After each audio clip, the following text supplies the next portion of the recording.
Magandang araw po sa inyo mga amigo. Nandito na naman po tayo sa may emergency at susunduin natin si Kylie. Galing kami kanina dito at iniwanan ko muna si Bedyo na at hindi ako lang ang marunong mag-drive, hindi sila marunong mag-drive. So tapos na daw, tinawagan ko. Nagaling ako kila Tia mamaya tayo, may dinala akong pagkain. So mamaya ako po ikukwento sa inyo kung ano po yung nangyari. So susunduin ko na si Kylie. Tapos na po kami mga amigo at ako yung magbabayad po muna. So ito po yung bibiling ko ng mga gamot mga amigo. Mamaya explain ko yung Belgium ko ano yung nangyari. Ayan. Ano nangyari kay Kylie at bigla namin dinala dito. So ayan, hindi ko alam kung ano ibig sabihin yan pero si Belgium ma-explain sa akin mamaya. Tapos ang daming gamot na iinumin. Nasusuka pa Kylie? Hindi ka nasusuka? Ano ba inilagay sa kanya? Ma? Ano yung in-inject kanina rito? May in-inject si Kylie kanina bago ako umalis. Ano? Kinuha ng dugo, di ba? Pampakalma? Ayun. Pero hindi ka nasusuka. Ilang beses ka ba sumuka sa maghapon? Ha? 5 beses sa pagkagising niya, naririnig ko sumusuka. Parang hindi lang yata 5 Kylie yun, parang marami. Kasi nung pagkagising ko si Lenlen kasi pagkagising ko si Lenlen hindi siguro na tunalawang kagabi. Sumusuka na si Lenlen kanina. Sumuka na si Lenlen kanina. Tapos alas 3 ng madaling araw si Lenlen dudumi. Diarrhea. Tapos nanghihina siya ng umaga. Ngayon, isumuka siya. Pag suka niya, buo-buo yung sinuka niya. Tingin ko, hindi siya natunawan. Kaso, ang iniisip ko, ano ba yung kinain natin kahapon? Mang inasal lang naman, di ba?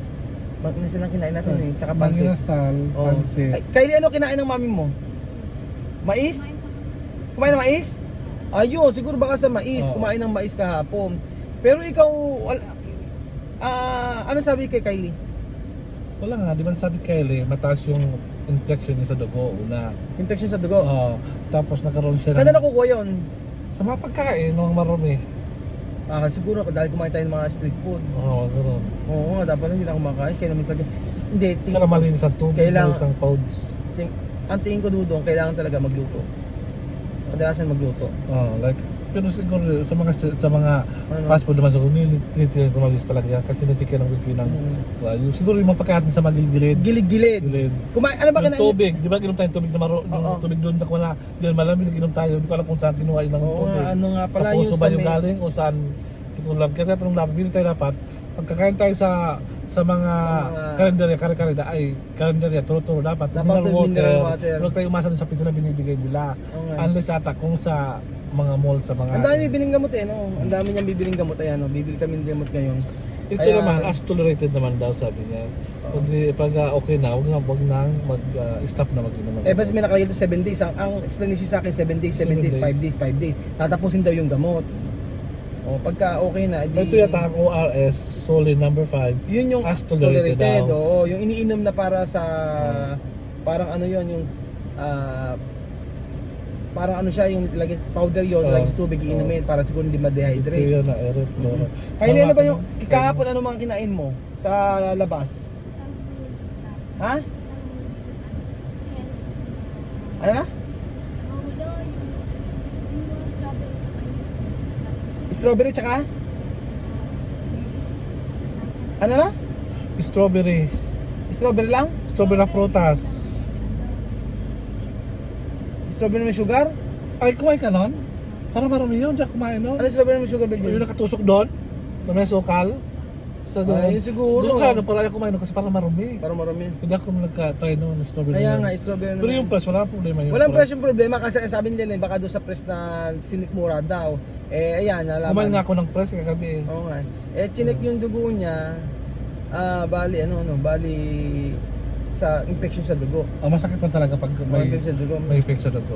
Ano nga, sa mga kinakain tayo. Pero tama ka, dapat talaga pag kumakain, yung mga tubig sa may mga jar, wag Yung iinumin. inumin. Siguro din kahapon, di ba? Oo. Kasi di ba kumain tayo ng mga inasal kahapon? Oo. Kasi may mga inasal na nabibili doon sa may Saragossa, kumain kami tapos yung tubig doon, 'di ba, parang sa ano lang. pusata. Oo, mas maganda talaga mineral water. Pero kasi kanina pagising nagagalit niya ako. Sabi ko, ba't sumusuka ka naman? Tingin ko UTI. Tingin ko UTI yung ano niya sa kanya. Yung ano kasi last time ganun din, nasusuka-suka Tapos siya. nagkaroon siya ng mild UTI pa rin. Ibig sabihin, hindi pa rin ito yung UTI niya. Kailangan di mo muna sa umin ng mga... May mild UTI daw. Di huwag muna sa umin ng mga soft Ngayon, drinks. ala na, Kylie, Kaya huwag muna siya. ala Kasi- na, hindi alang iinom ng soft drinks. Walang iinom soft drinks, wala ding kakain na sitsira. Kasi di pa rin Kasi ito- napakahirap na ospital. Hindi pa rin ito yung UTI niya. Hindi pa naalis. Hindi naaalis. Hindi pa na... Kailangan kasi uminom na ng tubig. Kaya sabi ko nga, mahirap magkasakit. Buti na lang yung hospital dito malapit lang sa amin. Kaya, naku, yun din sinasabi ko ulit siya, ma'am, mag-ingat din.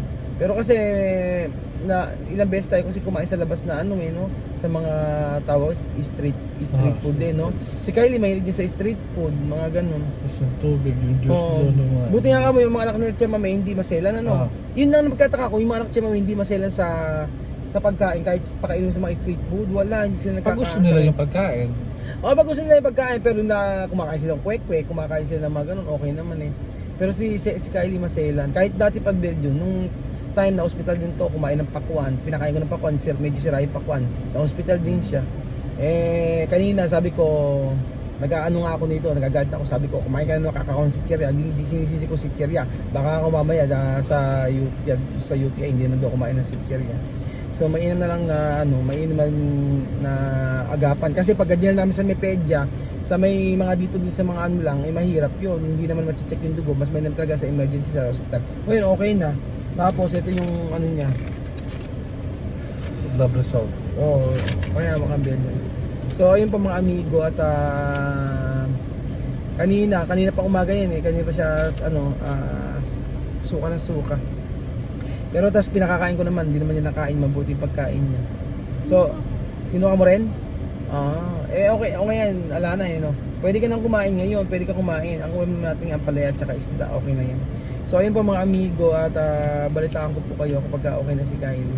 Pero kailangan niya magpahinga kasi kanina nanlalata na siya parang nahihirapan na siya. Sabi ko, dali ka sa ospital. Sabi niya ayaw naman niya padala sa ospital. Tapos yung mga tanghali na, sabi ko, sige ka ako, dali na kita sa ospital para mas okay sa emergency. Kaysa maghapon nakahiga ka lang nakahiga dyan. So ayun po mga amigo, ganun po ang nangyari ngayong araw. At salamat po sa panood ng video na to. At sana maging okay. Okay ang actually mga amigo, pinagdadasal ko lagi bigyan ako ng Lord ng malakas na katawan. Kasi ako dapat ang malakas ang katawan din at hindi magkasakit kasi maraming umaasa sa akin. So, ayun po mga amigo. Salamat po sa pakikinig sa amin ngayong araw sa nangyari.